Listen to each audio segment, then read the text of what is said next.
Hello and welcome, everybody. Welcome to the Influencing Executives at Work chat with me, Christina.Charenkova, and my guest today, Shamane Tan. We are live on LinkedIn Learning, and we're so thrilled to have you here with us. Thanks, Christine. Before, welcome, Shamane. Before we go any further, if this is the first time you guys are meeting me, I'll just quickly introduce myself. Um, as I said, my name's Christina.Charenkova. I am a change consultant, a business advisor, and a LinkedIn Learning author. I thrive on change, people, transformation, and green tea. And these things tend to vary in priority depending on what time of day it is, of course. Today, we're focusing on influencing executives and people, which is, where my heart lies and where I'm very interested in. And that's why we also have Shamane here with us. So before we go deeper into the topic, let me give Shamane an opportunity to introduce herself and the type of work that she does. Yeah, hi everyone. Really glad that you could join us today.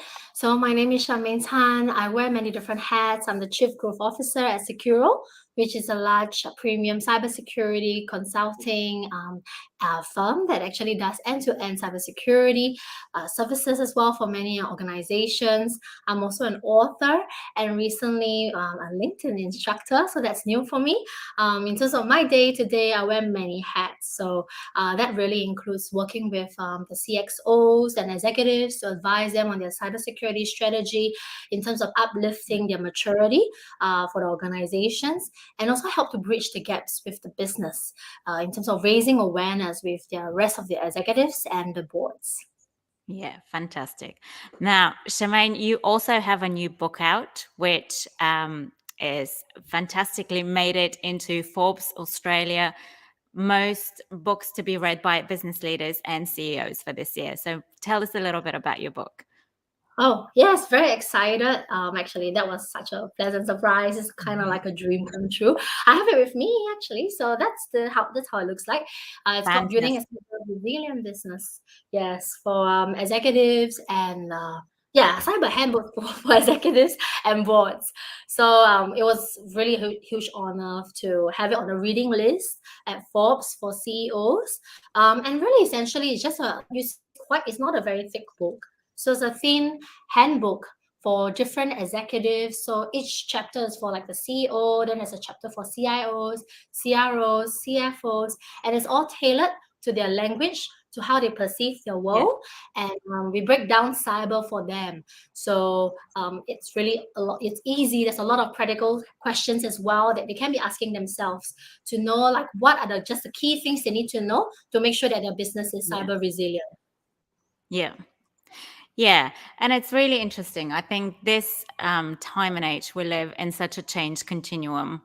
We have regulatory changes, we have technical changes, we have, leadership changes.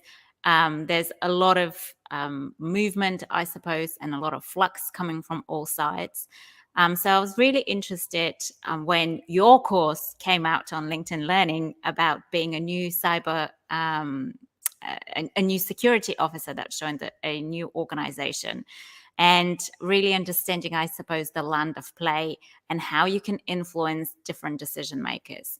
From a change management perspective, I suppose that's where my passion is, and how Yeah. you would work closely with people, how you would map out the stakeholder map and understand the different personalities, understand the type of executive that they are, whether they're a driver type of personality or an amiable or an expressive, and then tailor different types of content. And your course really goes deep into detail of for each of those different executives. So starting from the CTO, we've got CFO, we've got the chief risk officer, we've got the chief executive officer.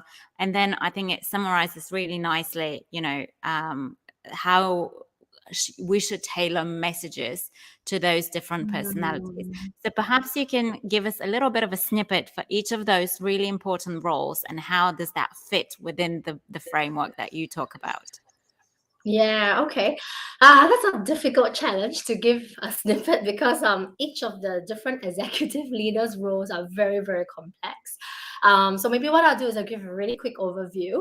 And then also, while we are mindful that we need to understand how to, like, how they perceive the world and what are their key motivators, we also need to complement that with understanding the different personalities, as you mentioned. Yeah. And then that's something that's quite interesting that I'll bring up in a bit. But maybe for now, I'll just let's talk about, let's say, the CEOs, right? So if we Yeah. look at the CEOs, they care a lot about business growth, sustainability, and share prices as well, if you know they are listed. So when we come to talk to the CEOs, you need to understand, like, okay, what do they care about? How do you show them that when they have the cyber risk managed well, it actually helps them get to achieve their business goals. And then it's because cyber is just one aspect, right? There are many different parts of the risk um, elements. So you need to show them that, hey, cyber risk is a business risk. It's a key part of the enterprise risk management. How do you, when by investing in a cyber resilience strategy, it will actually help them, achieve, for example, company brand reputation, win market trust, ensure that there's not going to get a lot of business disruption due to cyber attacks, right? Which will actually affect shareholder prices. And all that can't be achieved if the cyber posture is low. And if you look at maybe the CFO, they are more responsible for like the general fiscal health, the health of the business. So it's not just about talking about return on value or return on objective, but you also need to, for example, you can talk about cyber insurance because that will speak volumes to them, right? And that has become a very predominant topics in recent years as well. But then if we move on, for example, to the CIO, for Right. them it's about adoption of technology. How do they operate that well? So it's changing your language to that. And then, for example, CRO, if you show that cyber risk is part of the enterprise risk management, which is what they care Yes. about, that will speak more volumes to them. So it's about taking time really to understand, what is important to them. In one of Yeah. my conversations, yeah, with Steve Katz, who was actually the world's first chief information security officer. He took that role back in 1995. I know in Australia, CISOs, the role of, yeah, it's quite new. If you think about it, it's maybe about more than a decade. Whereas in the US, they have that title for quite a long time now. And Steve Katz actually held that. He took that first role as a chief security officer in Citibank, Right. 1995. And his key learnings that he always shares in like his takeaways is that if you're dealing with the business, when you're presenting something that's important to them, you always have to ask them and have bury in your conscience, right? Like, so what? Why are you telling them this? Why are you presenting this Mm. to them? Yes. Like, what does it actually mean to them? And just this quick one I'm going to share with you. I love his analogy. He was telling me, like, okay, if you're hungry, you don't care how a sausage dog is being made or a hamburger is being made. You just want to know how good it tastes. And that's what it means to hungry customers. You don't have to go through all the details of how you're going to make the hamburger. So I love that. So that's been very helpful. Yeah, that's a great analogy. Don't ask how things are made, just kind of present them on a nice platter for the executives to be able to enjoy it, I suppose. So be very outcome driven and, tailoring the communication to that particular audience. I think it's very important because, as we Yeah. all know, executives and everyone nowadays is so strapped for time. Our attentions are taken by so many different things. So, especially if you're going to be presenting ideas, if you want Mm, approvals or decisions on some of the things that you will be talking to the executive or to the board, you need to be very, very tailored in that content.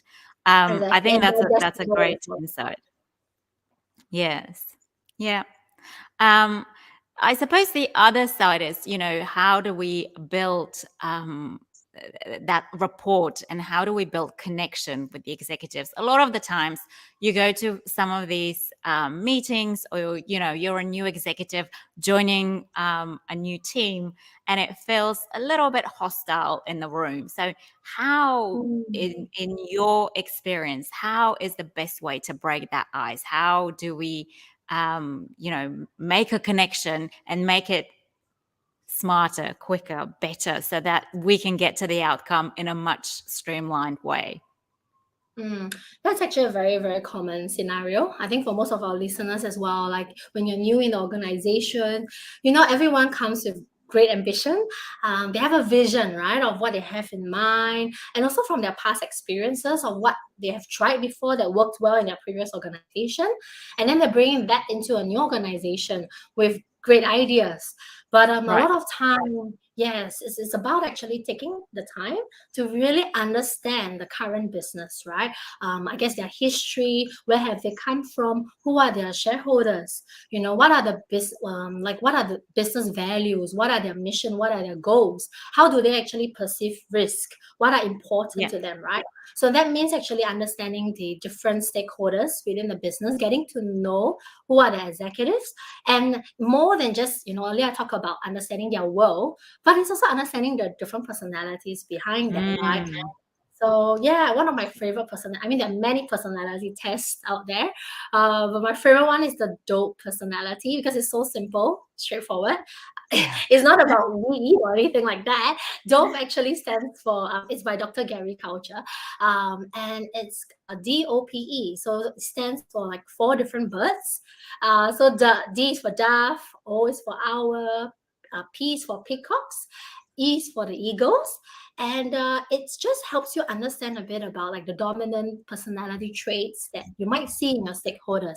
So doves are typically more harmonious. They are team players. They like to avoid conflict. So you can't really Mm. push them to make a decision. You have to be patient with them, and if you show them that what you're suggesting is going to Yeah. benefit the greater good of the organization, they will be more inclined to, and if you're convinced that it's not going to ruffle a lot of feathers, they're more inclined to work with you. And if you're patient with them, you win their trust, they will be very, very loyal advocates. Yeah, Whereas, like, fantastic. yeah, I think you might have got a few ideas of the people that you work with from this. Yes. And then also, And I'm sure our listeners would probably be going head, little light bulbs in their minds. So yeah, yeah. for sure. Yes, and there's also like the egos. They are more like the leaders, right? So they're very straightforward. They can be a bit blunt with their words, but they make decisions very, very quickly as well. So Yeah. you need to give it to them straight. Don't give them long, fluffy stories. You just have to tell them what you need from them, and be straightforward. And they appreciate that because time is money for them. So that's the ego Oh, character. yeah. Yes.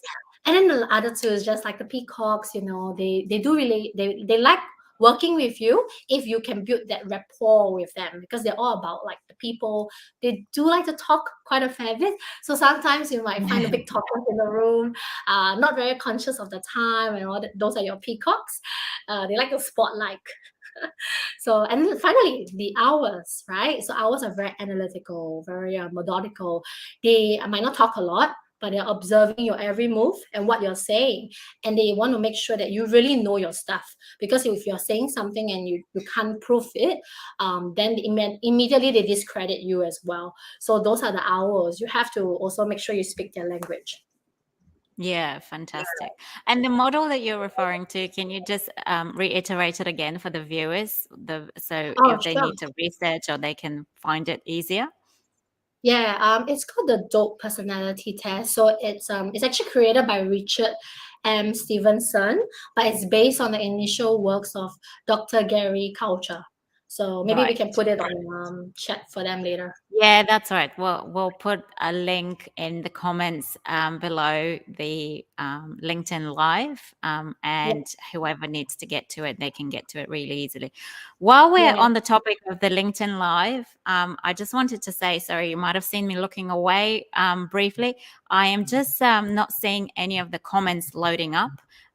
So hopefully the comments will be working very soon and we can get people's questions and people's comments to us. If that doesn't happen during the live session, one of the great things about having the LinkedIn Live is that it can be streamed after the session, and also it keeps track of all of the different questions. So let me assure you that myself and Shamane will go through the questions and we'll come back to you in due course if we don't get to answer any of your questions. But in the meantime, while we're talking, and if you guys are having little thought bubbles, or if you're going, oh, that's a great point, but I want to expand it on these other things, please pop that in the chat and we'll get back to you.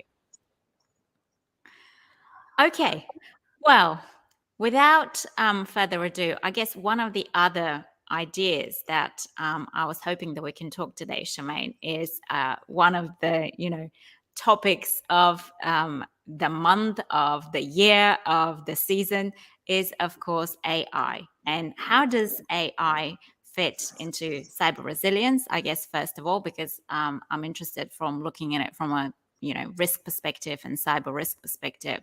But one of the other things, I suppose, is that many businesses are doing, they're looking at it from a, how do I employ that fantastic technology in my business? And although there are certain risks, how do I, as an executive, make a decision that I want to streamline some of my decision making, or, I want to be able to improve some of the speed that we're getting to insights, because what we've seen with some of the AI models is that it's super quick to get to insights.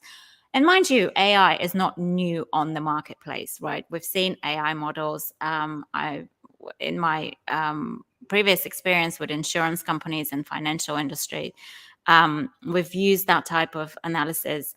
But I suppose with Chat GPT, and with generative AI, we're getting to a completely new frontier. So I'm really keen to get your thoughts from a cyber perspective, first of all, and then anything that you might have on top of that. I'm really curious to get into it. Okay. I really do like ChatGPT a lot because I think it's such a brilliant invention in itself. There's so many use cases for it. But in the world of cyber, there's always the two ends of the spectrum of people that you would see.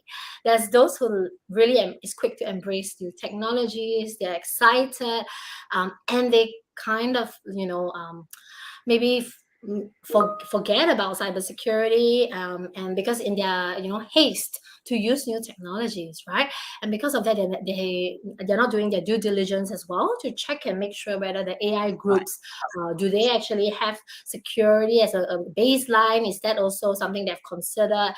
They've at least got a good foundation in security, a good level of so-called basic maturity to start off with, because some of them don't even have that, right?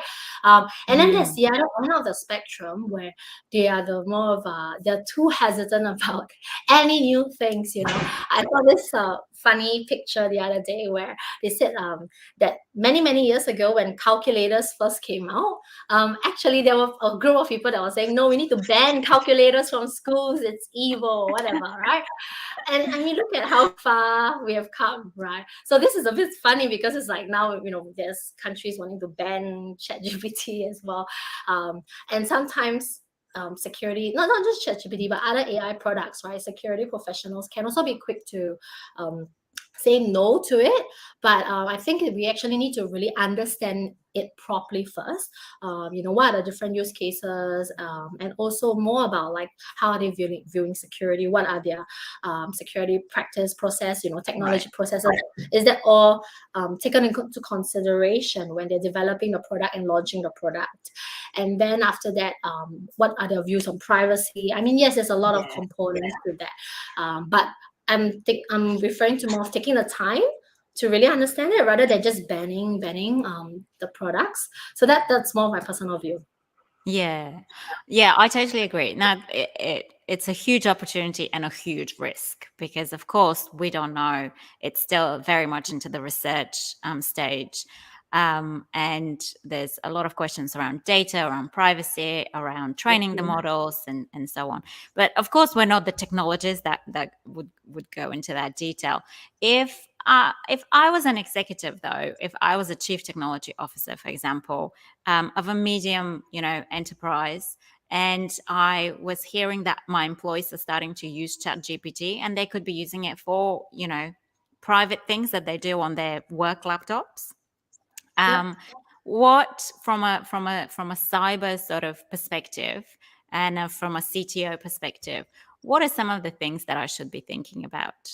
Putting maybe some policies in place, putting some training in place around employees using ChatGPT, perhaps putting a really clear boundary what can go into it from a work perspective, from a work data perspective.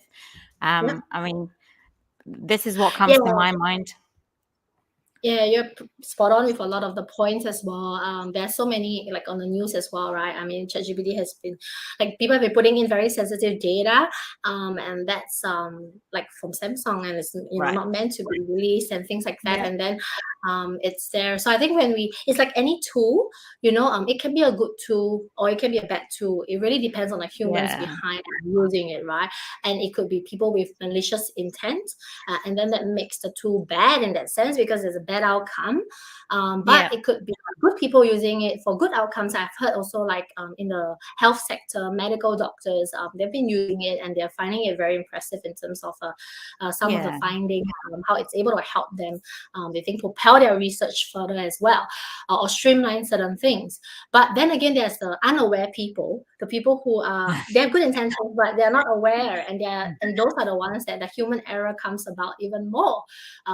With the information they're putting in ChatGPT and stuff like that. So yes, definitely the CTO or CIO needs to work closely with their CISO or head of security to put in place like policies as you mentioned, but to also understand like how their staff are using it, and then Yeah. they also need to know what they need to implement, like certain controls. I understand that now there's some legal implications as well. So it's evolving quite fast. So that's a space that we really need to be on top of, and then to make sure it's tailored so that not just executives, but throughout all the layers of the organization, we are aware of how can we use it, and to do it within the right boundaries. Yeah. Fantastic. Now let's get back to the executive table, if you like. We have a couple of questions from our viewers, and I'm so glad that they're working. So we've got a questions from Sarah Naya. What is the best way to handle cultural differences? Maybe Shamaine, if you don't mind taking this one. Mm-hmm. Oh, but I don't mind, Christina, if you want to add in as well from your experience, implementing Of course. change. It'd be good to hear your views. But I can just quickly add in first, and then you go after. So in terms of cultural differences, a lot of times, sometimes we implement something, right? Or we go into the room trying to present a certain strategy that we want to execute it in a certain way. And then it's so tailored to a specific group that we have in mind based on our Mm, experience working with them only. But there's a lot of like culture is so diverse. There's so many different like layers, right? Different that's backgrounds they come from. I guess the country that they're from, even the family, how they are raised, childhood, that can affect like the thinking and the mindset, and they can also perceive how you convey certain things in a different way. So the best way to do it really is to take time to really listen to them first, understand, ask them lots of questions to understand the different groups within the mm. organization, and that helps you factor that when you're designing your strategy, and how you're going to execute that. But Christina, I'm keen to hear you from your change perspective. How do you factor that? Yeah, I think that's right. I think again, when it comes to culture, and you and I can both speak to that. We're both from very different cultural backgrounds. We live in a different country. I've had the opportunity to work with different cultures, and so have you. And I think, first of all, I think it's to take a step back and really appreciate where you are. Yeah. If you're not in the same culture where you used to, or there's a sort of a new cultural dynamic, shall I say, Mm, with different customs, different sort of priorities, and so on. It's really to take stock of that and to understand it, first of all, before trying to before trying to convey the message. Like you say, a lot of the times the messages are conveyed to maybe a particular type of audience, which is, the main audience that the project is addressing. But then again, we have different stakeholders in every project. So especially nowadays, we have stakeholders that do with outsourcing.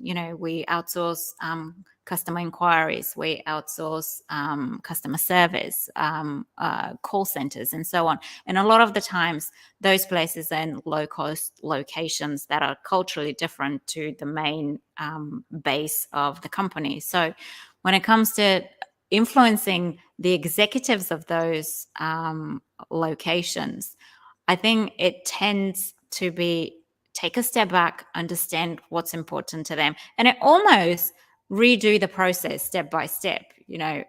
What are their priorities? What do they care about when it comes to in the company? Do they care about their teams, or are they very driven executive that needs to be more about data and financials? And once you get a stock of that, tailor your message, build that personal report by reaching out to them, maybe having some sort of a virtual coffee to begin with. And once you're clear on that connection has been established, then try to convey the message. Then maybe perhaps look for some feedback. And once you got that feedback, retailer and reiterate the process. There's also another question that sort of builds on that from But Robin. can I just add in one Yes, point as well? sorry, Shamane. Oh, that's all good. Because it comes to mind, like I was just thinking, like, oh yes, how do I deal with that, right?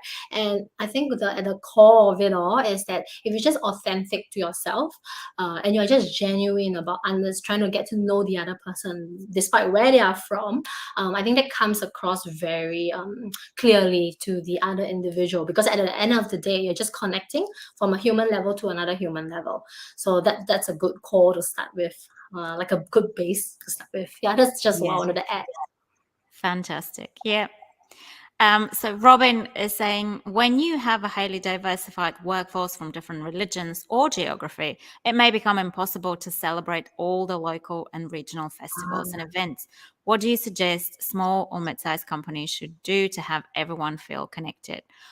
I think during COVID, we had a really good taste of how we can do virtual virtual events or virtual touch-ups with teams, and we can all celebrate our cultural differences. So that gave us a good taste. I think everyone understood that it is possible. There's no barriers to that. All of the companies have now some sort of a conferencing software that allows teams to connect, whether it's Teams, whether it's working in the different suites of productivity and software. I think it just takes the executive to really understand that matters to the team. So if I was a team member sitting in a company, say in a customer experience team, and my executive didn't really understand that mattered to me, I would probably take a step back and again understand, how do I bring that message to the executive so they understand it's important to the team.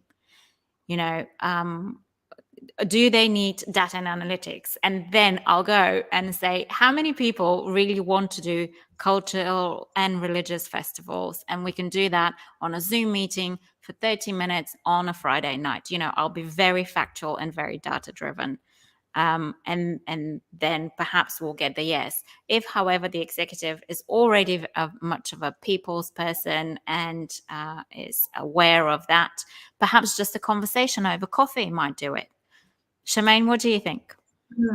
I think, those are really great ideas as well. And then Robin, you talk about coming like maybe for a small size company, right? And I do understand there's a lack of sometimes platforms or tools or whatever as compared to a bigger organization. They might have a specific person in charge of like people and culture and vibes and or things like that. Whereas in this case, it doesn't matter, right? It's about the sometimes small gestures can go a really long way. So it could be as simple as like, I like your Friday idea, Christina, and I'm just thinking about like having people within our organization put up a team's background, maybe that Mm, makes a bit more about their culture. It could have a nice photo about how they celebrate certain festivals, and then it could be a good talking point, right? When we meet together on Friday, they talk about their week, and then after that, just add in that nugget about, okay, a little bit more information about why this picture means something to me in my culture, and that's a good yeah, right. awareness as well. You encourage conversations. Yeah. Another way I was thinking, like, if let's say now people are getting together in the office a lot more, then one thing we did quite well, and we used to do that a bit more. We Everybody loves food, right? So we had like a session where everybody brings like a day where we all bring our home Mm. cooked food, or if you can't cook well, you can buy something that actually also tells a story about where you're from and why you like that food a lot. And that was such a fun thing to do. We had like people from Africa, I think, that had certain sweets that was really interesting. Then we were like, oh, we haven't seen such a thing before, but it tastes so good. And then we learned so much more about, oh, this actually is famous in their village or something like that. So Yeah. yes, yeah, really, really enjoyable. There are creative ways you can get about to it. Yeah, I think that's fantastic. And there's a saying about breaking bread together, right? If you eat food together and you're breaking bread together, there's almost a connection immediately. So I think that's fantastic. Thank you for that. And thank you, Robin, for your insightful question. Now we have a question from Bashir, which is about what is the best format to deliver training to an executive? What a fantastic Mm. question. Because don't we all know executives hate training and they hate sitting down actually doing stuff on their laptops? And that is a massive generalization. So I'm sorry if you're an executive and you're really into the nitty gritty and you like taking training. I'm really sorry to generalize like this. But most of the time, I think we find that executives are time poor, and they are attention. They need their attention spread on many different things.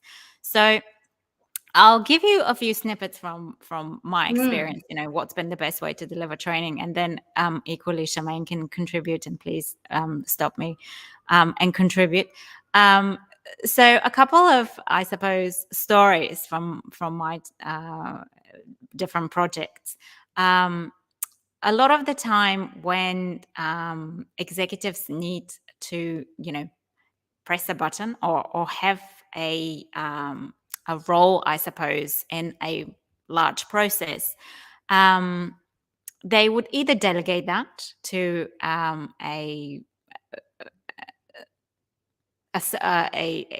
adequate person that can cover the role.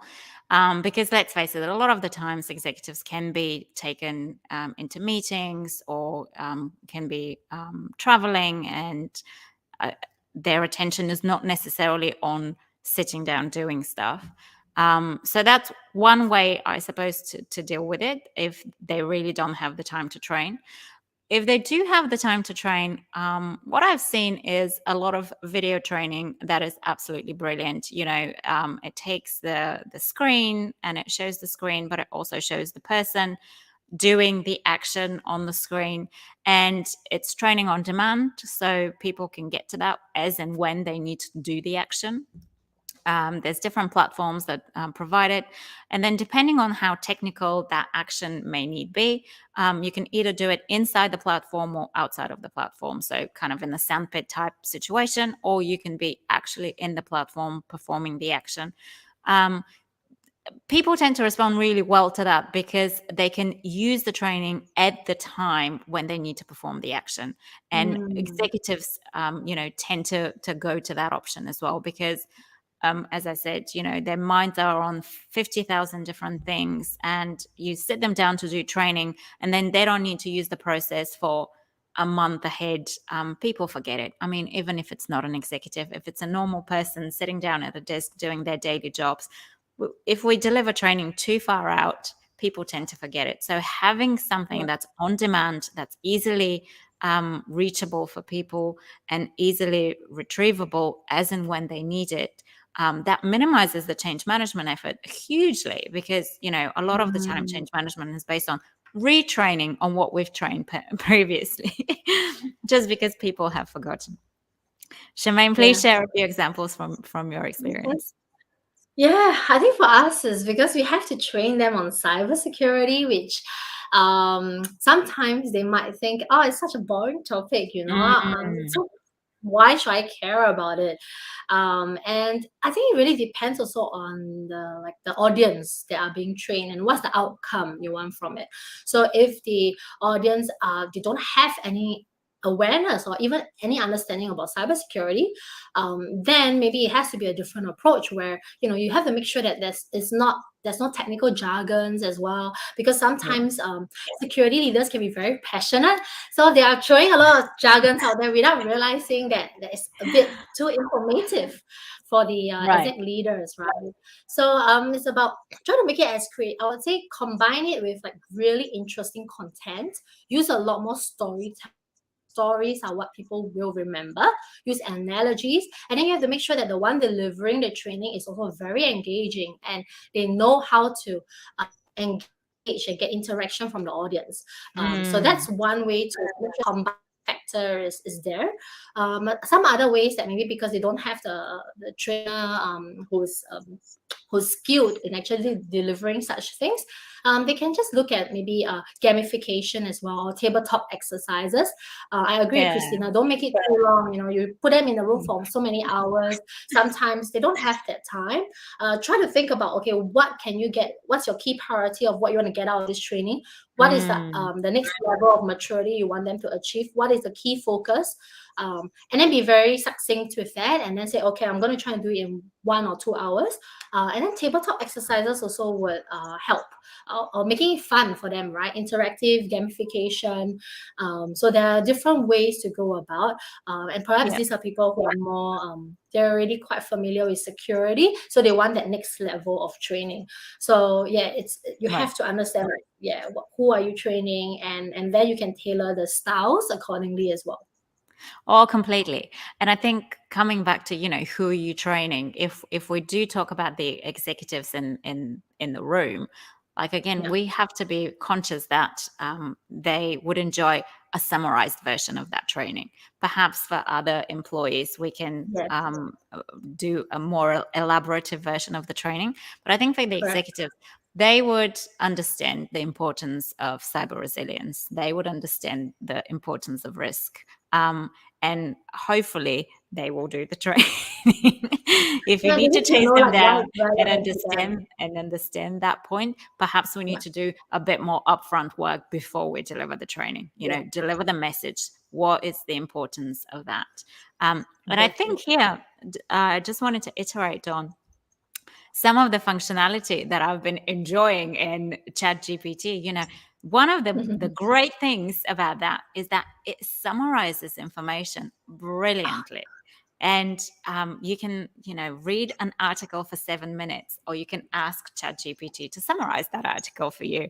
And perhaps, it's not the best way to paste training material into ChatGPT. I don't suggest for any minute that you guys do that and get it to summarize.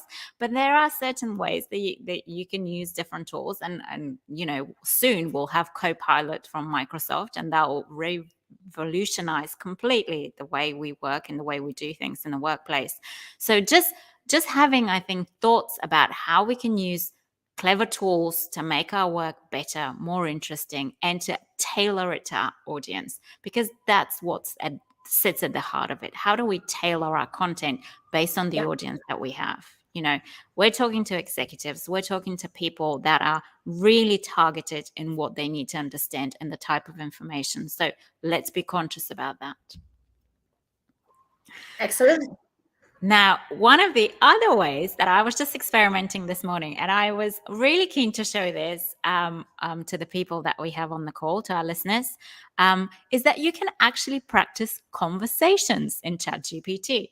And I tried it this morning because I thought we're talking about executives. And, I thought, let me just experiment a little bit. And I didn't share any personal information about myself. I didn't share any personal information about where I was working.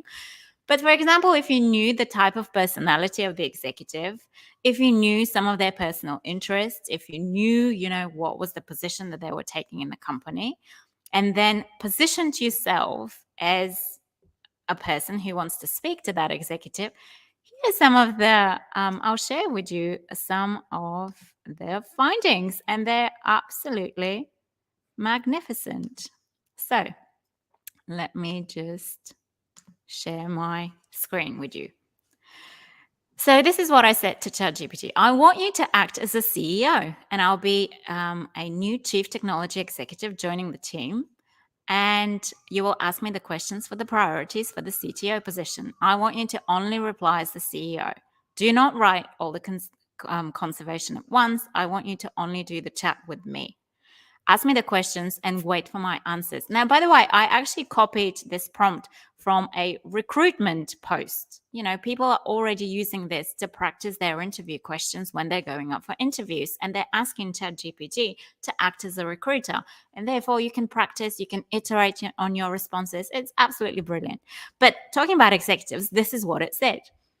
So it says, "Hi, this is the new executive. I am the new executive. As our new chief technology officer, I'd like to get a better understanding of your priorities." Okay, ChatGPT CEO, this is what my new priorities are.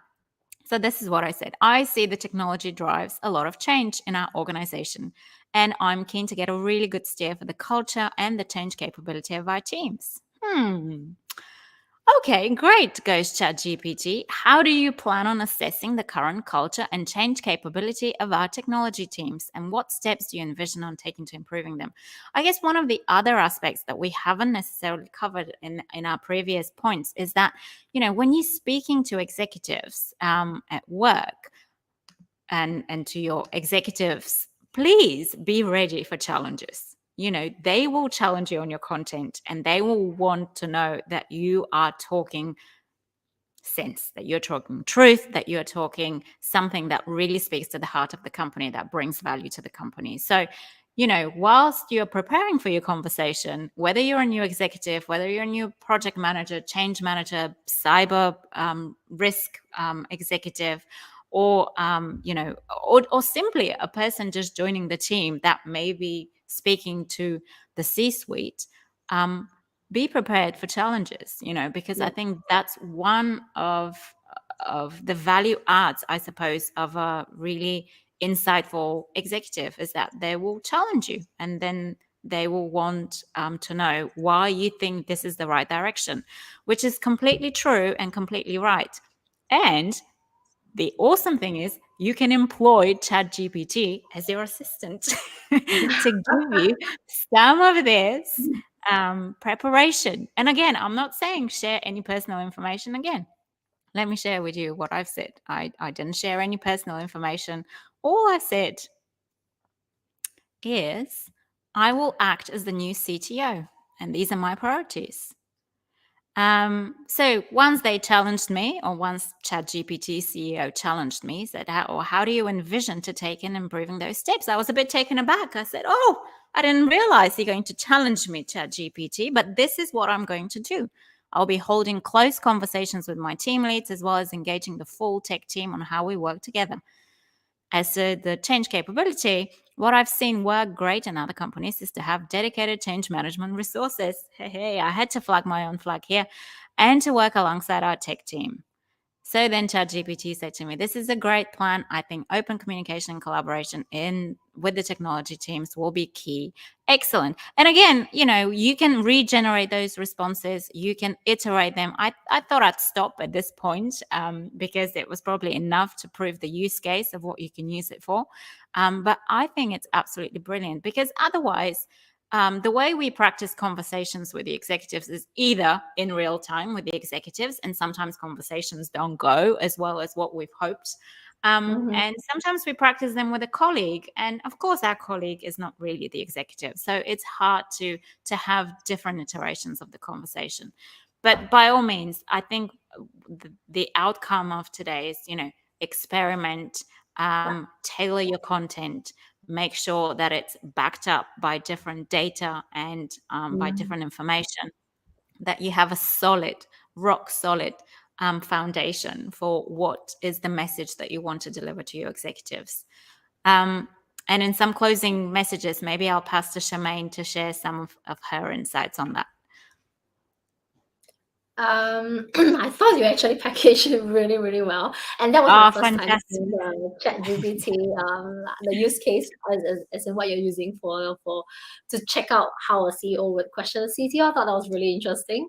So yeah, I think I don't really have anything else to add to that. I think it's been a really, really interesting conversation as well, hearing like how we would navigate different stakeholders with within our organization, and then like combining that with the perspective also of how we will implement change and influence change within a culture, different cultures. So I thought we covered quite a lot of different things, and also embracing new technologies, right? Not being afraid of them, but really taking time to understand their different use cases, the benefits, and how we can leverage it.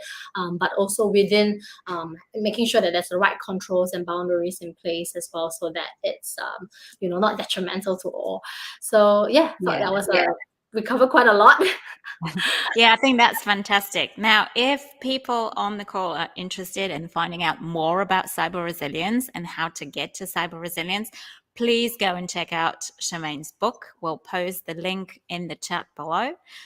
We will also post a couple of links to our LinkedIn Learning courses, because I think Shamane's got some great content in her LinkedIn Learning course, which has been out in the last month, I believe, Shamane. So it's brand new, Yes. It's steaming hot. Please go and check it out. If you are coming in from a change perspective and you'd like to figure out more about how to do change better in organizations, there's a couple of courses that I have on the platform which will be useful. And also from a business data perspective. So we're talking about data or data, depending on where you are, talking about cultural differences. But it's I guess being conscious of the information that we put out there, and being conscious of the of our role in an organization. So any other questions that may come up after this, and if you're watching this as a replay, again, I'd like you to put the questions in the chat, and we'll come back to you for sure. Now, I'd like to thank you, Shamane, for your contribution to the chat today, and to the conversation. My pleasure. Thank you for spending the time with us. I'd like to thank our viewers for choosing to spend their time with us. I'm really appreciative of that. And again, it's been a pleasure hosting this talk, and we'll see you soon. Thank you, everyone. Thanks, everyone. Thanks, Christina. Thanks, Thank audience. you. You guys. See you soon.